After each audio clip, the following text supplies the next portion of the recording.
9 ways to embrace singledom as a classic woman, how strong the women in the Bible are, and how long should someone date before getting married. All this and more on today's episode of the Classically Abby podcast.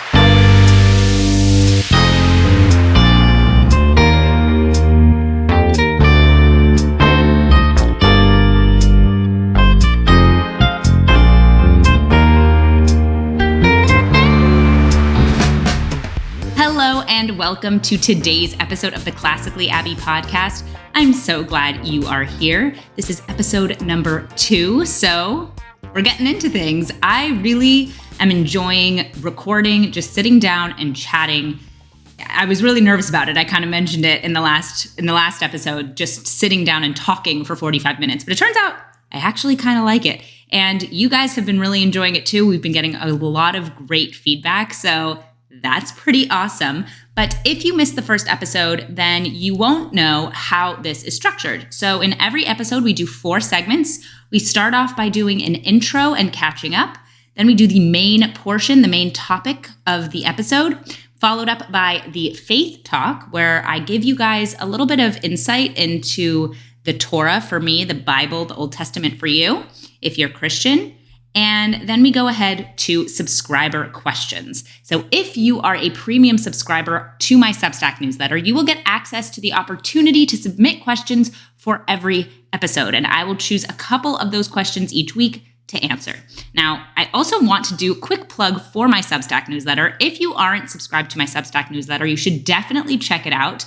You will get a ton of exclusive content, including access to my book club, my movie club, our community. We have discussion threads, a weekly exclusive article, and submitting questions for videos and podcasts just like this. So I would love if you would join us over there, but I'm so glad that you're here. And if you are enjoying the episode, make sure to subscribe wherever you listen to podcasts and subscribe on my YouTube channel so you can watch it.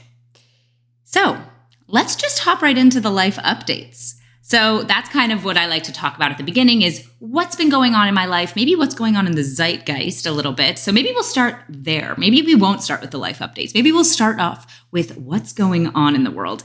And if you don't know, Prince Harry's new book, Spare, just came out.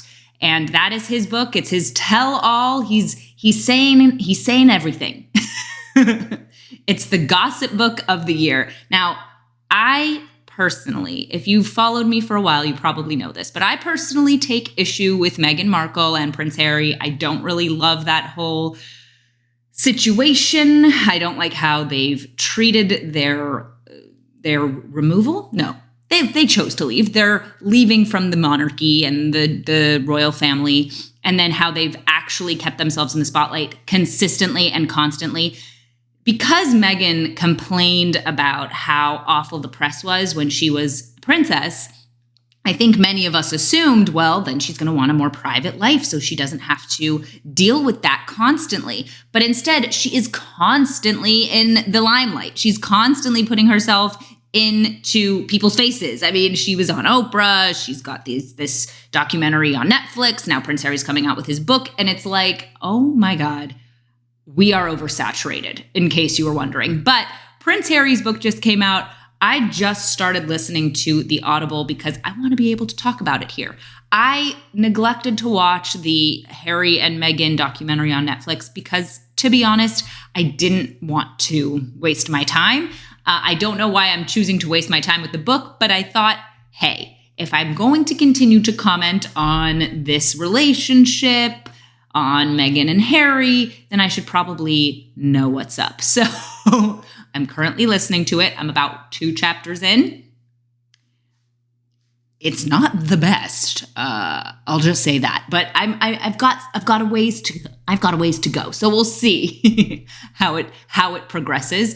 If you are interested in the whole Harry Meghan thing, I'd love to hear your thoughts in the comments below. You can leave the comments on YouTube, or if you become a premium subscriber, you can leave it on my Substack, where you can get access to my newsletters. But yeah, so that's what's going on with that. I'm actually reading 4 books right now. I'm reading a book called The Queen by Andrew Morton. It's a biography of Elizabeth. And that just happened to be the book I picked up at the same time that Spare came out. So now I'm reading 2 books about the monarchy, which is kind of funny.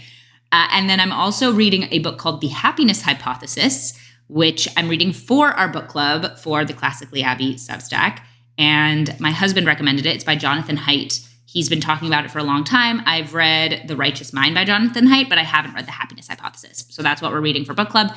And then I'm reading for the book club that I host for my community, a book called, I think it's called Live in Love, and it's by Laura Akins. I personally don't know anything about the country singer Thomas Rhett. Okay, let's just get that out of the way. So Thomas Rhett is a country singer that all of my friends apparently love, and they love that all of his music is about his wife, which 100% I agree, that's awesome. Like, he's built his career off of just loving his wife so much. And so his wife wrote a book, and they all decided that's what they wanted to read. So that's what we're reading right now. 4 nonfiction books, I'm realizing, which is kind of a lot for me. Generally, I prefer fiction, but I will say I'm pretty far into The Queen by Andrew Morton. Loving it. Really well written. It doesn't feel super dry. It feels like a story, which is my favorite way to read fiction. And I haven't started The Happiness Hypothesis quite yet. It's on the docket. And I started listening to Live in Love. Super sweet. I mean, she seems like a sweetheart. And I look forward to actually listening to the rest of the book. So that's what's been going on in my reading life. If you're reading something, let us know. But I also wanted to mention that my husband and I hosted a murder mystery party, and it was so much fun. If you've been wondering, are murder mystery parties that you host at home fun? Like, are they worth it? Did you watch The Glass Onion and think, hey, I want to host my own murder mystery party? You should do it. It's really, really fun. And ours was themed, so everyone had to dress up in the 1930s fashions, and we put a little like ambiance movie film, let's call it a video from YouTube, on our TV screen. And then we also listened to some 1930s classics. So it was super fun. Everyone so got into it. Everyone had an accent. They had like weird characteristics and secret traits, which made it so much funnier. And because everyone totally committed, that was what made it fun. So that's, I think, the big lesson and takeaway from our murder mystery party is if you're going to host something like that, make sure that everyone is really committed to being in character and just going all out. Because number one, that means people won't flake. I wrote a whole article about this, but if your friends have buy-in to an event that you're hosting, then they're not going to flake as easily. And number two, people just really enjoy doing something that has that much investment. And so it was a lot of fun. People were supposed to leave, like we assumed people would leave around 11. People stayed till 1 a.m. And we all have kids. We're all parents, but we made it work. So definitely recommend doing a murder mystery party. I picked mine up from TJ Maxx for like $17. You can just buy a box from TJ Maxx or Marshalls or something, or they probably have them on Amazon too. So highly recommend. I also hosted an impromptu grilling get together because my husband just got a new grill and I wanted to have him celebrate that with our friends. And just the day of, I texted a bunch of my friends and I said, hey, do you guys want to come over and bring steaks? Bring steaks or bring ground beef and we'll make some food. And I was so shocked because I invited 3 couples and their kids and they all were like, yeah. And so I was so happy because day of, they all agreed to come. And that's the really cool thing about being in a community. I highly recommend it. So a couple of other things I wanted to talk about. The Sweat app. So I got a question and from a premium Substack subscriber. And I didn't necessarily want to make it like a subscriber question to talk about, but she kind of was asking about my workout routine and what I'm doing. And at this point, my workout routine is the Sweat app. I do the Sweat app and I really, really like it. Like it's been a great thing for me. It keeps me consistent and I can choose the length of the workouts that I'm doing. So they range from, 20 minutes to an hour, but I really only have 25 to 30 minutes in the morning when my mom comes to babysit Mr. Baby. So I have been able to work out 4 days a week. I have dumbbells and a bench. That's all that I have. And that has been more than enough. I've seen a change in my body. I feel physically really good. I'm starting to lose a little bit of baby weight that I've been excited to lose. And that's been a great thing for me. Now, I signed up for it when they were having a sale for Christmas, but it's still not super expensive and it's way cheaper than a gym membership. So if you want to work out from home, or really you can do the workouts that they have at the gym too, because they have all of their exercise regimens are based around what equipment you have. So if you have a gym membership and you want guidance about what to do and how to use the equipment at the gym, then the Sweat app would be amazing for that too. But if you're doing home workouts and you only have a couple things like bands or dumbbells or I don't know, a yoga mat, they can work with that. And so I've really enjoyed the Sweat app. Last thing we're going to talk about in life updates is I wanted to make a little recommendation because it's something that I find so helpful. So I have a notebook that I use to brain dump my to-do list every single day. And it is so helpful having the ability to just sit down and write down everything I need to do. And then I throughout the day will go back to that list, cross things off, or I will reorganize them based on priority. And by the end of the day, the page that I have marked out for that day has so many notes and scribbles on it that has helped me figure out, okay, so this took longer than I expected and this didn't get done yet. So how can I rejigger the day to make sure that I get everything done? And that has been a game changer. So if you are like me and you think on paper, because that's really what it is, I think on paper, then I really recommend picking up a notebook, and a pretty one too, because I like having one that I enjoy picking up. Buy some pens you like or find one around your house and just have a piece of paper always available to you to write down little notes, to write down your to-do list, to write down your schedule and keep your head on straight as you're kind of taking on the day. So let's get into the main portion of today's episode, which is 9 ways to embrace singledom as a classic woman. So as you know, here on my podcast and on my YouTube channel, I talk a lot about faith, family, and community. And I talk about how important marriage and motherhood is. Now, I think those things are really important. But as a single person, I think that we can feel guilty or not worthy or our lives don't matter until we get married and have children. And that is totally incorrect. And that is not the point I'm trying to get across here. One thing I do want to clarify before getting into the main bit of what we're talking about is my content is really geared towards explaining to those women who don't know that it's important to make their lives conducive to having children and a family, that is the goal, right? That everything else, all this leftist narrative, all this media that's going to tell you that it's important for you to find yourself outside of marriage and family, that stuff is really not going to make you happy. And so when I am being a proponent of this stuff, it's from the perspective of trying to convince those women who, or at least give them a space to pursue tradition and pursue the things that traditionally have made women happy and that they don't have to feel guilty about that. So when I talk about marriage and family, that's where that's coming from. It is not meant to make those women who are actively trying to find a husband or are actively trying to have children feel bad about themselves, because you get the project. You understand what we're here for, but your path may not be there yet, or you may be going in a different direction, and that's okay. So I think that being single is actually great, and I loved being single. There's a reason that we weren't born in pairs. There's a reason that we weren't born with the person we're going to end up with and that we don't have children immediately, right? Because there is an important stage of singleness that allows us to become better on our own so that when we come together with our future spouse, we already know what we're about, or we can grow with them. But it's not supposed to be that you are with the person you're going to end up with from the time you're born. That's just not the way it's supposed to be. God didn't build the world that way. So if God didn't build the world that way, then it's important that we understand the importance of this single era of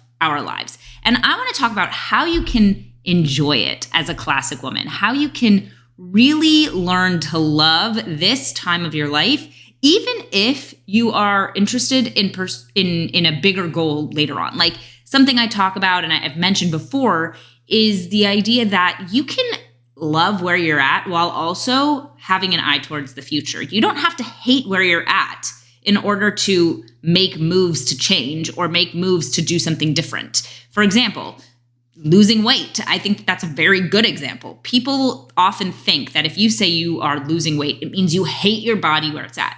No, you can love your body for everything it's doing for you. You can enjoy dressing it. You can enjoy being who you are and comfortable in your skin while also saying, I'd like to lose a couple pounds to be healthier, or I'd like to lose a couple pounds so that I can fit into clothes a little bit differently. But that doesn't mean I hate where I'm at. It doesn't mean I hate my body. It just means that I can recognize that maybe there's some improvement that can go on there. The same thing happens and is relevant when it comes to being single. I loved being single. I thought it was super fun. I enjoyed my time as a single woman, while at the same time, I knew that I wanted to get married and have a family. And because I wanted those things and I didn't have them at the time, you're not always going to be happy being single, right? Like it's not always that comfortable. So with that in mind, I want to talk about 9 ways you can embrace this single time in your life. So let's start with number 1. Take yourself on dates. Now, I used to do this all the time and I miss it. Like I loved it. I would take an entire day and do things by myself that I wanted to do. I would go see movies. I would read a book at lunch. I would take myself out to a restaurant, read a book, get a glass of wine, and just enjoy myself. I would go to museums by myself, which I cannot recommend enough. Going to a museum on your own schedule, where you don't have to follow someone else around, where you can just sit and take in the art as much and as in your own way as possible, where you can sit and sketch if you want to and you don't feel the pressure to move on. And just taking a whole day and enjoying it. There's something so special about the time of being single where you get to do this. You don't really get to do this at other parts of your life where you'll just do things alone because you can, because you want to. I loved seeing movies by myself because I liked the chilled out nature of it, where no one else I wasn't looking at somebody else for their reaction. I could just take in the movie on my own and see what I thought. Like I wasn't constantly checking in with the person next to me. Are they thinking it's funny or do they think this is boring? It was just my own experience on my own. I loved going out to lunch by myself because I didn't have to sit there and talk to someone or impress them. It was just about me enjoying the food. Now, when you're married, obviously, it's not like that. You're with somebody you love and you're enjoying eating with them. But there is something really special about going to a restaurant, reading a book, and hanging out by yourself. And I just think we don't take advantage of that enough when we're single. We're always, and I understand because this is something I think about a lot, the idea of this fear of loneliness. But there's also something to be said for solitude. And solitude is rarer as you get married and as you have children. So this time of your life where you are single, take advantage of the solitude and do things on your own schedule. Take yourself on a date. Go do something that you haven't gotten to do because maybe someone else's schedule hasn't worked with it. So do it yourself. If there's an exhibit you want to see, or if there's a place you want to visit, go on your own. Why not? And enjoy your own company. Really enjoy your own company. You can also listen to podcasts if you don't really want to walk around in the silence. I mean, I think that there is something to be said for walking around in silence, but you can also put on some music, which I've done, just because it's like giving yourself a background score while you are experiencing life. And I love that. So take yourself on a date. That's number 1. Number 2, host parties for your girlfriends. You will learn the art of hosting through hosting.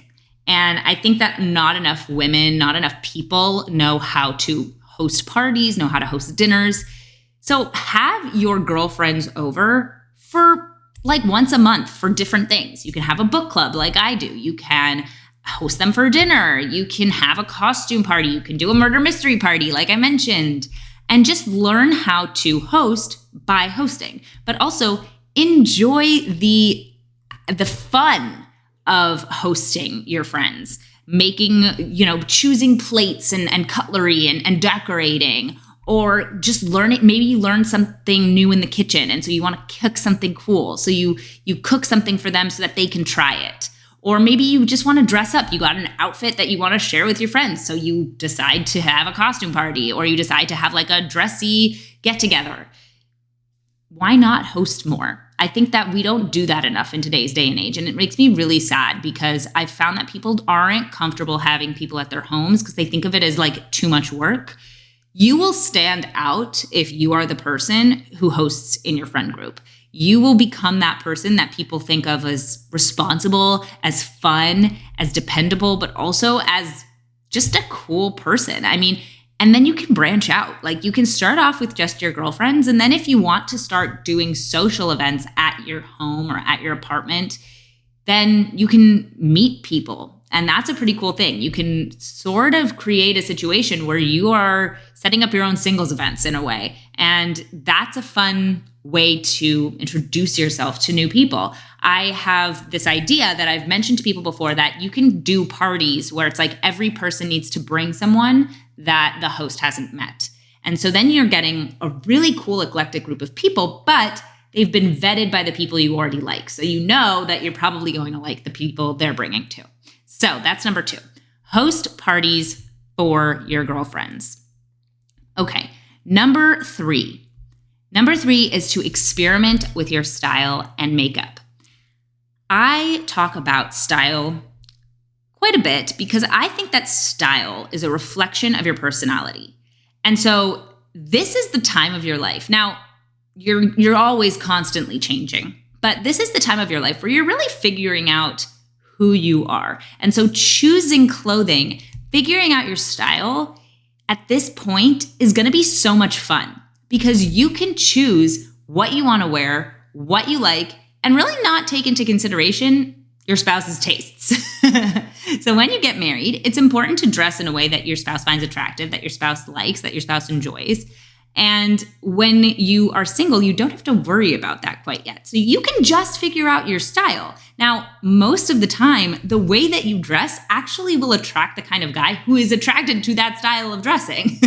So if you discover that you really like to wear a lot of flowered print dresses, because that is a reflection of your personality, you'll find that the guys you're attracting are attracted to women who wear flower print dresses. If you haven't really discovered your style yet, if you're just kind of doing leggings and sweatshirts, that's not to say that isn't a style, but if you're doing it just because it's easy and without thinking, then you might attract guys who like that style. And then as you discover your sense of style afterwards, maybe your husband doesn't like it so much. And then you kind of have to balance things a little more. Whereas if you figure out your style before you meet your husband, then you are attracting a guy who's also likes the way that you dress. So that's a cool thing. But it also gives you room to just experiment in this time of your single life with clothing that you like. You can try all different things. I know that when I was single, I really went through quite a lot of different phases with the way that I dressed. And I found by the time I met my husband that I really enjoyed dressing in more of a classic way. Now, at the time, I wasn't dressing modestly quite yet, but now it's all incorporated into one thing. It's like modest and classic, and that makes me really happy. And you can also experiment with your makeup. I love makeup. Not everybody enjoys the process and creativity of makeup as much as I do. That's something that I really love. But you can figure out your signature style. You can figure out if you are a red lip person. You can figure out if you are a foundation person. You can figure out if you like a cat eye. Or you can figure out that maybe you really just like a tinted moisturizer and nothing more. But this is the time to discover what you're comfortable with when it comes to your makeup, how to accentuate your best features. I'm a big mascara person. I love mascara. It's like if I could do one thing and nothing else, it would be mascara. And you'll find what is the most beautiful thing about you by discovering what makeup accentuates about you. So that is number 4, that is number 3. Experiment with your style and makeup. Number 4 is go to art classes or audition for theater productions. Who doesn't love art? Who doesn't love learning a new skill in the arts? When I was younger in high school, I went to summer programs where I would learn how to sketch and draw. I thought I was going to be a fashion designer, so I did that kind of thing. I also love performing. I love auditioning for theater productions. And once you get married and once you have kids, you're not going to have time to do a community theater production. But when you're single, you do. So this is the time to take an art class or to audition for a theater production that you want to try out for and see if you get to do, because you'll have time to go to the rehearsals. I love the idea of finding things to do with your time that are both productive in the sense that you're creating something and actually just creative. Like you're doing something wonderful with your time where at the end you're saying, oh, I learned something, or I made a project, or I'm participating in a production that I'm really proud of. And that's something that you get to do when you're single. You'll have the opportunity, the time to do those things, and you're improving yourself. These are such classic things that you get to take advantage of when you are single. So number 4 is go to art classes or audition for theater productions. Number 5 is volunteer for causes you care about. It's so important at this stage to put yourself in positions where you can help the things that you care about, right? So, for example, if you are pro-life, volunteering for pro-life organizations, volunteering at pregnancy crisis centers, you can make a difference in people's lives by giving your time for free. And think about already by all of the things that I'm talking about, like how much more you'll have on your schedule if you do these things, and all in a positive way. You won't have time to be lonely if you are volunteering and going to art classes or being in theater productions or experimenting with your style, like hosting parties for your girlfriends. You're not going to have time to be lonely. And one of the things I always say, I'm getting a little sidetracked here, but one of the things I always say is dating a person who is busy is very attractive. When a guy asks you, are you busy like Thursday night, or are you busy so-and-so time? If you are always free, it's much less attractive than if you are like, no, actually I'm busy that night, but I'd be free this night. It's great when you have a busy schedule because then it doesn't look like you're desperate. And the truth is, you don't want to be desperate. You don't want to have so much free time that you are always open to any date at any time that a guy offers. You would rather have other engagements and other things that you're doing with your life, and then dating fits into that. So volunteering for causes you care about is number 5, and I think that's really important. Number 6, read as much as you can. A classic woman is always reading. You're always learning something. You're always enjoying time by a fireplace or with a cup of tea or in your little reading nook. And you're just learning something, reading something, taking new information in. And it can be nonfiction or fiction. I mean, we can learn things from fiction too. This is an amazing time of your life where you get to read without worrying about time. You can just read because you want to and because you enjoy it.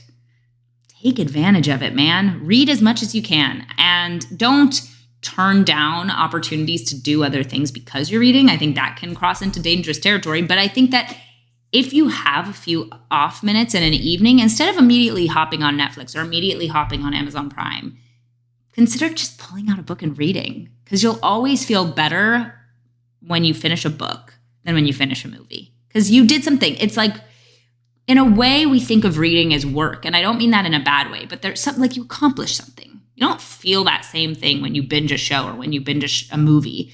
You don't feel like you accomplished something by doing it. But with reading, you do. And that is a really cool thing. So number 6 is read as much as you can. Number 7 is find a church or a synagogue that you love. This is the time to find a faith community that you enjoy. And it's hard to do when you're single because a lot of faith communities are built around married families, but there are faith communities that are built for singles. And that doesn't necessarily mean that that's going to be the one that you stick with, obviously, after you get married and have children. But at least having that support system when you're single can really make your life so good and much better because other people are going through what you're going through. And you're getting to serve God with people who are in the same place and stage of life. Now, that doesn't mean that you can't find a church or synagogue that has a mix. I mean, there are a ton that I know of where you have singles as well as married couples with kids, and everybody is together, which is a really great thing because then you're getting to participate in the lives of young children, even when you don't have children yourself, which I think is always wonderful. But finding a good church or synagogue that you connect with will make all the difference when you are single because you will have that strength that comes from being part of a good faith community. Number 8, if you have nieces and nephews or friends with children, babysit. Learn how to be around children.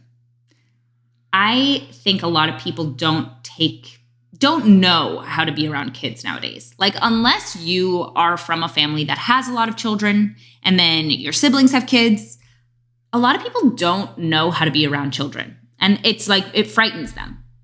So now is the time to learn.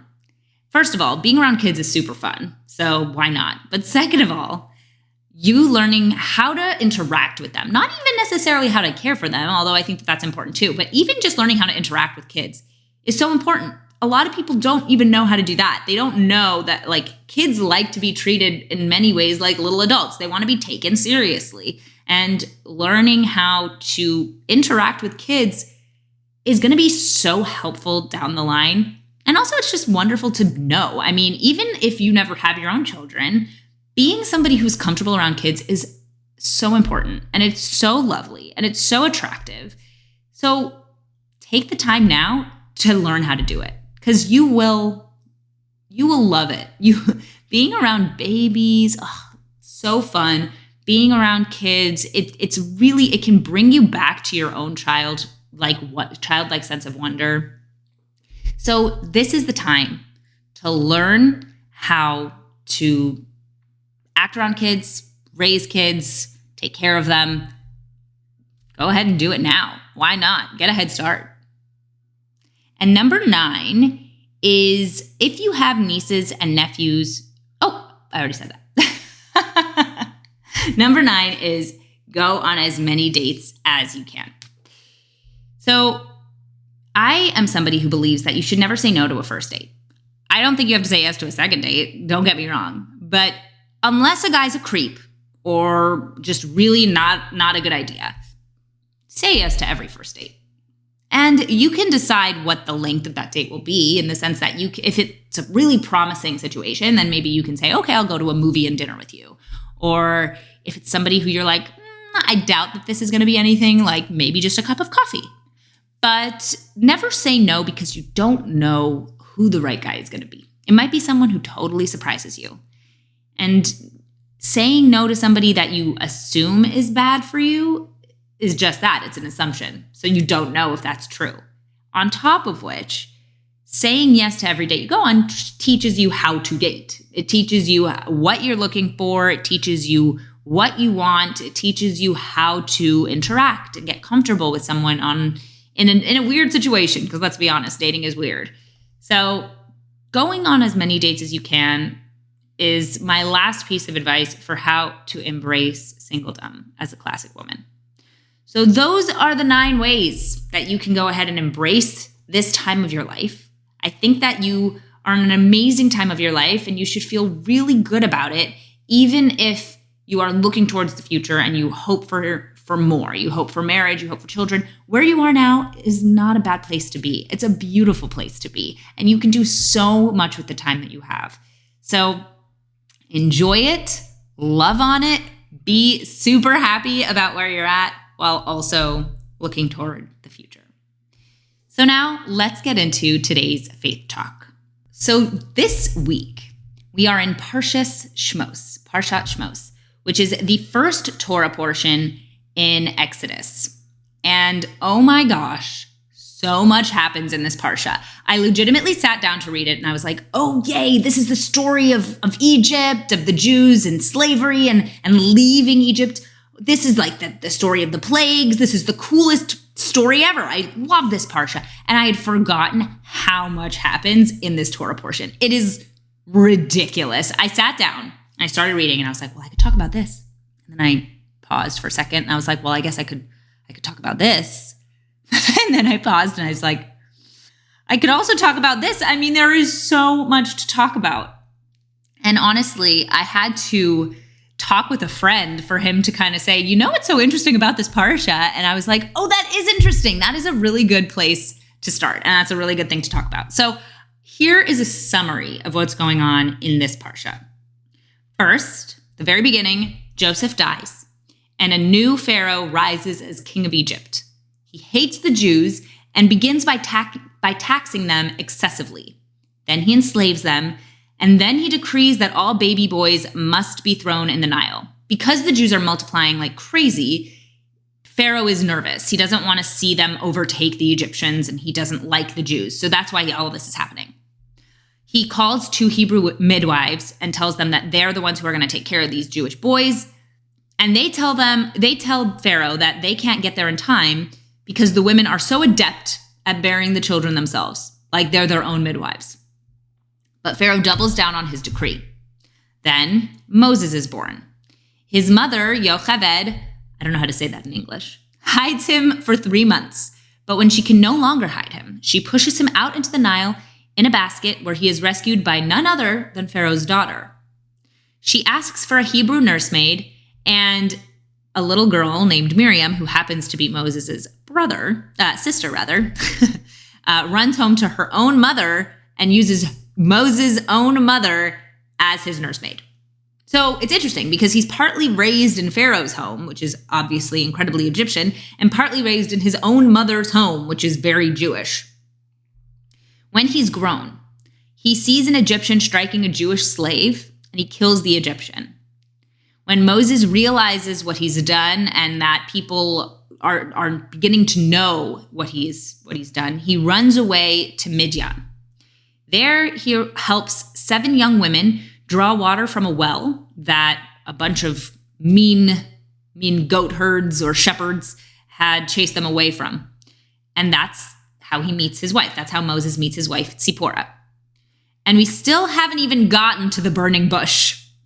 The burning bush happens in this Torah portion. God speaks to Moses through the burning bush, and there's a very long and interesting conversation. I debated whether I wanted to comment on it because Moses is so humble to the point where God actually gets frustrated. Like, God gets angry at him for just constantly saying, shouldn't someone else do this? Am I right for this role? No one's going to believe me. And God finally is like, dude, relax. Your brother is going to help you, because Moses had a stutter and Aaron, his brother, did not, and he was going to orate for him.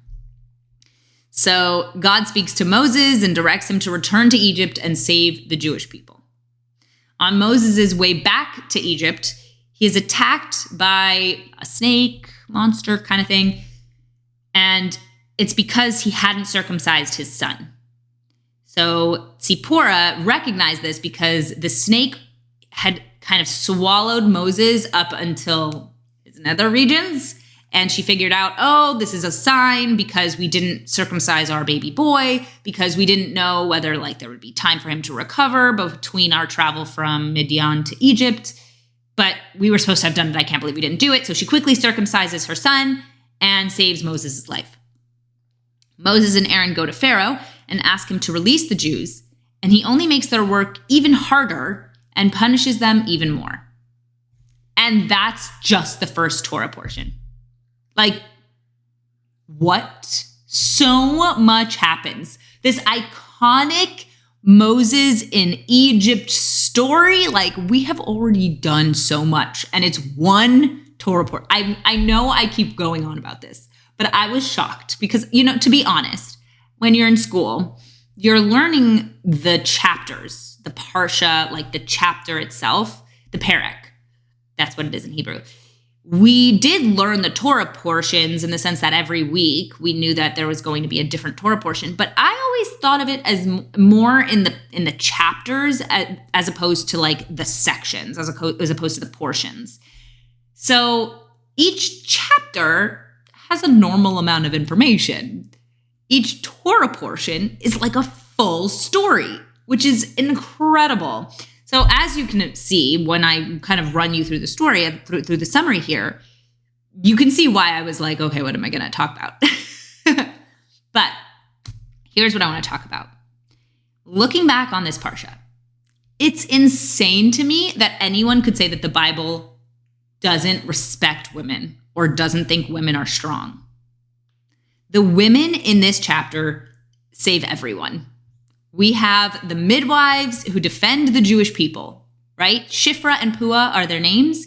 And they are the ones who go to Pharaoh and tell him like, sorry, bud, the Jewish women, they're just too good at having babies. We can't stop it. Sorry about that.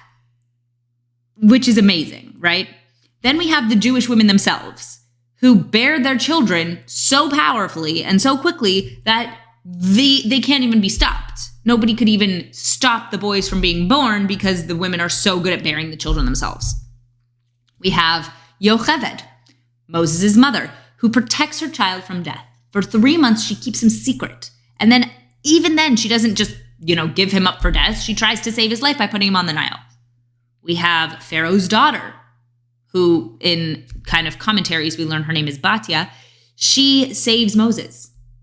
We have Miriam, Moses' sister, who brings Moses to the reeds. She's the one who brings him to the Nile, and then brings her mother as a nursemaid to Pharaoh's daughter. And we have Tzipporah, who saves Moses by circumcising her own son. She's the one who figures out through God's signs what needs to be done. She does it. She saves Moses' life. The women in the Torah, in the Old Testament, are strong and bold and righteous, and we have so much to learn from their example. But this is the real question, okay? How are they strong? And this is where, maybe why feminists would hate the Torah or why someone would say that the Torah is patriarchal. Because the women in the Torah aren't strong physically. Men are stronger than women physically, okay? We all agree. What the women in the Torah are strong in is the ways in which women are strong. I know that's like repetitive, but my point is that the women are strong in their own unique way because they are women. They're midwives. They bear children. They raise and rescue babies.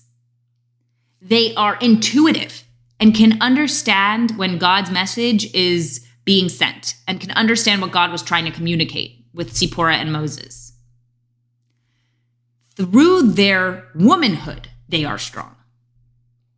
That's the lesson. Women are strong. Women are brave. And they save men and civilizations by being amazing at the things women are amazing at. When these women in the Parsha show their strength through real womanhood, that's when they are most strong, most effective, most brave. It's not because they are trying to be something they're not. It's not because they're trying to be stronger than men. It's because they are being strong and amazing at the things that women are strong and amazing at. The story of the midwives is truly incredible, right? Because Shifra and Pua stand up to Pharaoh. And then you've got the women themselves bearing their children because they know the decree that the baby boys are going to be killed. So they're going to bear their own children without any help if that means that their children will live. How inspiring is that? I love that the women in the Torah take such an important role in the story. And you can see how important and present they are throughout. And this is just one Torah portion. So I can't wait to see the representation of women throughout the rest of it. It's really incredible. So that is our faith talk for today. I hope you guys enjoyed it. Let me know your thoughts. And let's get into our subscriber questions. Okay, so we are on to our last portion, our last segment of the Classically Abby podcast.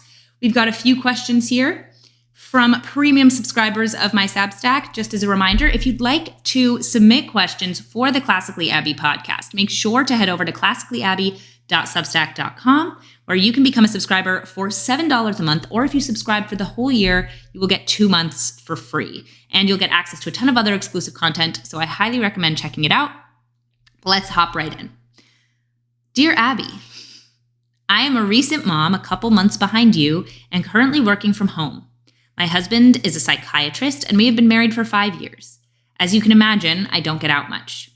I'm wondering how a mom can go out and make friends with other moms out there. To be honest, I feel out of place when I hang out with my post-college friends. We are in completely different paths to the point I don't have much in common with them anymore. I am worried because of our different lifestyles, we will drift apart. I do care for them a lot, but it is difficult to make plans when they just want to go to bars and banter about their promiscuous lifestyles. Anyway, I figured starting the new year, I will take this opportunity to look for other women who have the same views and lifestyles as me. But how can I make new friends? So I get it. I get where you're coming from. Making friends as a new mom, especially at the beginning, is hard. I would say at this stage, once your baby's more on a schedule, once you're nursing a little less, once you figured out nursing, it's a lot easier. But first, let's talk about just your post-college friends. I can understand why you're worried that you're going to drift apart. My point of view on that is you can maintain friendships with people who are in a different stage of life than you are, but you may not be as close until they're in a similar stage of life. Especially if they don't really get what you're doing. If they're not really into the idea of you being a mom or into the idea of you being married, it can cross over into a judgmental territory. And of course, you're not super happy to hear about their promiscuous lifestyle either because you don't think it's good for them. So I think that it's okay if during this period of time where they are in a very different stage of life, you remain friends without necessarily going out of your way to hang out with them in the situations you're not going to be comfortable in, right?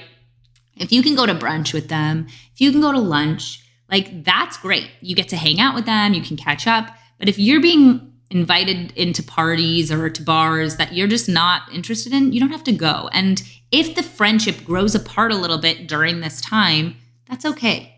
You may end up finding that the friends that you make now, you will get even closer to than the friends that you were close with at a different point in your life. And it's possible that they may never come around to where you are and to what you're doing. And if those friendships end, that's okay too. You don't have to actively end them, not at all. But if they naturally kind of come to a point where neither one of you, it doesn't really make sense for the friendship to continue, that's okay. And you don't have to feel bad about it, because there are some friendships that are perfect for the time of life and the stage of life that you're in when you make that friend. And then as you grow and as you kind of go different ways, the friendship doesn't really make sense anymore. And that's okay too. It's not a comment on either of you. It's just a comment on where you're at and where you're going. So don't worry too much if your friendships end up growing apart and going out of your way to go to a brunch or go to lunch. That's nice. But anything more than that, where you are putting yourself in a situation, going to, an event that you don't want to go to, don't do it. Don't put yourself in that situation. It's not worth it. As far as how to meet new moms, the way that I've met new moms is, I would say there are two ways. One, when you're pregnant and when you have babies, I think people are more open to you eavesdropping. I say this in a funny way, okay? So, for example, when I was pregnant with Mr. Baby, I was getting my nails done, and I heard kind of 2 seats down from me, a woman talking to her nail technician about her experience giving birth and how she had given birth just a few weeks ago and all of that. And I was eavesdropping a little bit, but I just interrupted. And I was like, oh, when did you give birth? Yes, I'm expecting. I'd love to hear more about your experience. And that woman and I became very good friends when I was living in Virginia. So that was really, really fun. So that's a way to meet moms, is if you hear somebody talking about motherhood stuff in a scenario like that, when you're getting your nails done, or if you're in line at the grocery store, like, introduce yourself. People are really laid back about it. And honestly, once you talk to a stranger and you kind of make things fun, they're usually willing to be like, oh, a new friend. Cool. And I know it sounds weird, but that has worked for me a number of times. And it's kind of funny and also a great story about how you met someone. I wish people were more comfortable with talking to somebody who they've never met before, especially about motherhood stuff. So I don't think anyone's going to look at you like you're crazy. And if they do, they're lost. You're never going to see them again. So I think that's a really good way to meet people. But the best way that I've met people is through my synagogue. There are so many new moms at my synagogue. There's so many babies. Our synagogue, when we moved here, there were 3 other babies born the same week. And I am very good friends with all 3 moms who also had babies at the same time. And there's a bunch of other people who maybe don't have babies the exact same age, but have babies kind of a year older or a couple of years older. And we are super great friends. If you can join a church or a synagogue with women who are in the same age range, they don't have to be exactly in your exact, one baby and that's it. Or like, there are women I know who have 4 babies, and that is great. And we are really good friends. So I would say that finding a faith community where the members of your church or synagogue are in your same stage of life, that is really the best way to meet new moms. That has been my experience, and it has been fantastic. So that's where I would start. Okay, next question. I grew up Reform Jewish, but don't agree at all with a lot of the values those temples now push, social justice in place of Judaism. Before I continue, I understand my husband grew up Reform, and he always called, what did he say? It's the Jewish wing of the Democratic Party. I think that's what he used to say. Yeah, being Reform, it is. The values there are totally not Torah values, and I find it really frustrating. The only other option semi-close to me is Chabad. Can you offer some insight into the community or advice if my family joins?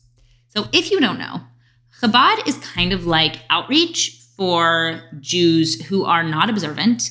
And their goal is just to create a warm and welcoming environment to all Jews.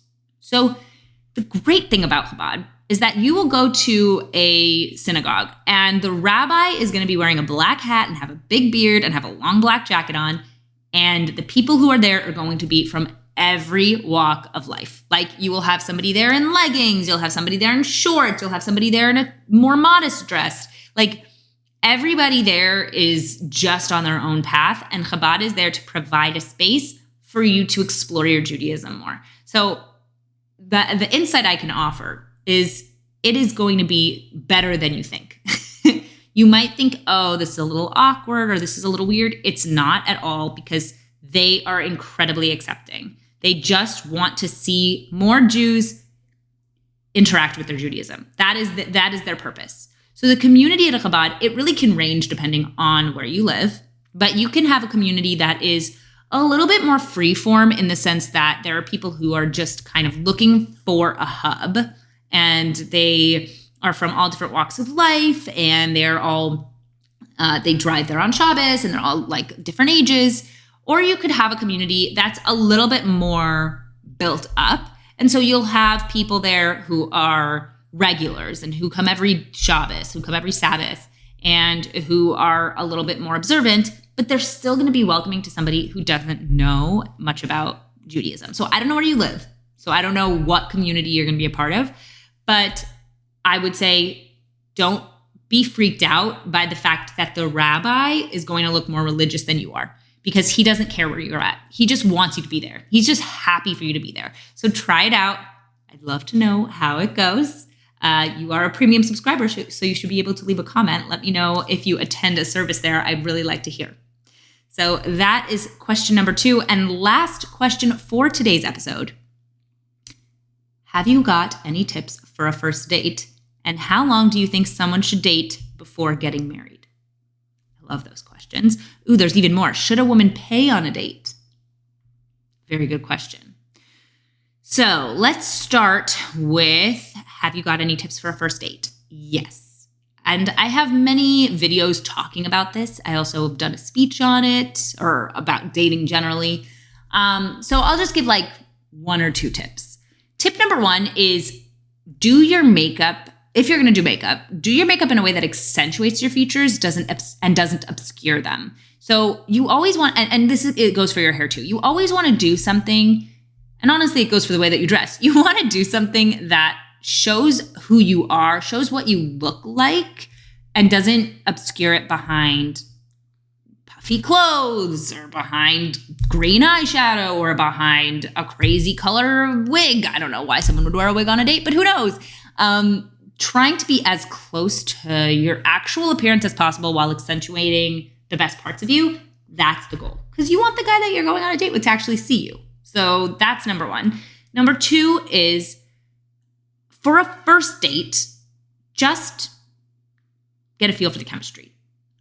Date number 2 is when you start asking big questions. That's my rule. Date number 2 is when you start asking big questions. But date number 1, that's when you are going to want to just see if you and this person have fun together. I think that's really the thing for a first date is, are you interested in a second date? Are you even interested in going out again? And seeing if you guys like each other. So just relax a little bit for the first date. You don't have to go off your list quite yet. And see how you get along. See if you enjoy this person's company, and just see how that chemistry is. How long do you think someone should date before getting married? So because the way the question is phrased is a little confusing, because it's before getting married as opposed to getting engaged, and then how long should the engagement be? Okay, so here's what I'm gonna say. It should take you, in my opinion, no longer than a year to figure out, maybe a year and a half to figure out if you are right for someone. Why does it take you longer than that? If you've asked the big questions early on, if you have chemistry, if your families get along, what are you waiting for? Now you're just testing and wasting time. It's not worth it. I am a proponent of ask the big questions, see if you like each other.